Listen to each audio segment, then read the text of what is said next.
ایک قوم جسے اللہ نے زمین کے بہترین حصے سے نوازا، مگر وہ نافرمانی اور گناہ میں مبتلا تھی، اور ان کی رہنمائی کرنے والا نبی حضرت نوح علیہ السلام تھا۔ مگر سوچو، نہ 10 سال نہ 50 سال بلکہ پورے 950 سال تک ایک ہی شخص، ایک ہی پیغام، ایک ہی قوم کو سمجھاتا رہا، صرف اللہ کی عبادت کرو ورنہ عذاب آئے گا، اور جواب میں انہیں مذاق، طنز اور دشمنی ملا۔ حضرت نوح علیہ السلام نے کہا، چلو اللہ کی طرف رجوع کرو، لیکن لوگ بولے، ہم کسی اللہ کو نہیں مانتے۔ پھر ایک دن آسمان نے اپنے دروازے کھول دیے، زمین نے اور سب کچھ ایک گہرے طوفان میں ڈوب گیا۔ قوم نوح حضرت آدم علیہ السلام کے بعد انسانوں کی سب سے قدیم قوموں میں سے تھی۔ زیادہ تر روایات کے مطابق وہ بابل یعنی آج کے عراق کے علاقے میں رہتے تھے۔ وہ طاقتور جسموں والے، مضبوط اور مالدار لوگ تھے، مگر انہوں نے سب سے بڑی نعمت توحید کو بھلا دیا۔ ابتدا میں وہ نیک لوگوں کی یاد میں تصویریں بناتے تھے، پھر آہستہ آہستہ تعظیم عبادت میں بدل گئی اور یوں شرک شروع ہو گیا۔ قرآن میں آتا ہے کہ وہ کہتے تھے، اپنے معبودوں ود سواسر کو ہرگز نہ چھوڑنا۔ حضرت نوح علیہ السلام نے دن رات چھپ کر اور علانیہ، نرمی اور سختی سے انہیں سمجھایا۔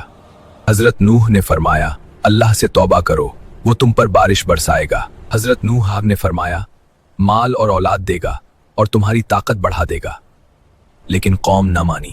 آخرکار حضرت نوح علیہ السلام نے دعا کی، اے میرے رب، زمین پر کسی کافر کو زندہ نہ چھوڑ، یہ تیرے بندوں کو گمراہ کریں گے۔ تب اللہ کا حکم آیا، ہماری نگرانی میں کشتی بناؤ اور ظالموں کے بارے میں مجھ سے بات نہ کرو۔ لوگ مذاق اڑاتے تھے، ریگستان میں کشتی کیوں بنا رہے ہو؟ مگر وہ نہیں جانتے تھے کہ یہی کشتی نجات کا ذریعہ بنے گی۔ جب تنور سے پانی ابلنے لگا تو عذاب کی نشانی ظاہر ہو گئی۔ آسمان سے موسلا دھار بارش ہونے لگی اور زمین سے چشمے پھوٹ پڑے، پانی ہر طرف پھیل گیا۔ حضرت نوح علیہ السلام مومنوں اور جانوروں کے جوڑوں کو کشتی میں سوار کر گئے۔ طوفان اتنا شدید تھا کہ پہاڑ بھی ڈوب گئے۔ حضرت نوح علیہ السلام نے اپنے بیٹے کو پکارا، ہمارے ساتھ سوار ہو جاؤ، لیکن اس نے کہا، میں پہاڑ پر چڑھ کر بچ جاؤں گا۔ نوح علیہ السلام نے فرمایا، آج اللہ کے عذاب سے کوئی نہیں بچ سکتا، اور وہ بیٹا بھی ڈوب گیا۔ پھر اللہ نے فرمایا، اے زمین، یہ اپنا پانی نگل لے، اور اے آسمان، رک جا۔ پانی اتر گیا، کشتی کوہ جودی پر ٹھہر گئی اور حضرت نوح علیہ السلام سجدے میں گر گئے۔ صرف چند مومن ہی باقی بچے اور وہی نئی انسانیت کی بنیاد بنے۔ جب اللہ کا حکم آتا ہے تو نہ طاقت کام آتی ہے،